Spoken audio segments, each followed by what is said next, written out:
So there are a few steps that every small business, medium-sized business, I don't really care how big you are, very basic steps that will generalize what it is that you need to worry about if you're a manager, an owner, or a security officer in your company. The first step is to identify assets and risks. One of my favorite sentences is, you cannot manage what you cannot measure. You cannot protect devices that you don't know exist. For example, you need to know who your people are, where the data is, what systems are used in the company, where are all those systems, what cloud solutions you have, which vendors have access to your network, who is your IT company or MSP, managed service provider. All of those things are assets that you need to be able to identify. And then you want to map the threats. For example, any business today is connected to the internet.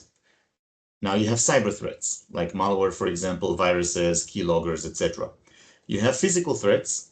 For example, your server is not secured, or your laptop that has a local offsite copy of all of your cloud documents, because you want to make sure that if you have no internet, you are still able to work on your documents. So you download all of your documents to your laptop, or 50 employees do that. Now you have 50 locations that are a threat physically as well, if they're being stolen. Another example of physical threat is not just a server or laptops. It's also network plugs, or Wi-Fi, of course. If you have not secured Wi-Fi. We had a client that we just started working with a few weeks ago. They haven't changed their Wi-Fi key for about 7 years because they didn't want to annoy the employees that are there to have to join a new Wi-Fi with a new password. They had about probably 60 employees that came and left during those 7 years. Any one of those employees can sit in the parking lot of that building and join the Wi-Fi from their laptop and now browse the network as a hacker. So yeah, you disable their password for their email or maybe for the server or whatever, but many small businesses, medium-sized businesses don't have a procedure, a process to offboard a user correctly. One of the things that we do in our MSP, for example, that I recommend anybody that owns an MSP or own an IT department or whatnot to try to mimic that. If you have an offboarding checklist, or if you ask your client to fill out a form for offboarding an employee, one of the questions that we have, and you should all have, is, would you like us to change the Wi-Fi passwords? Why not? Worst case scenario, people have to type in a new password. It is what it is. That's another thing we're going to talk about if we have time. How can we avoid that need to begin with?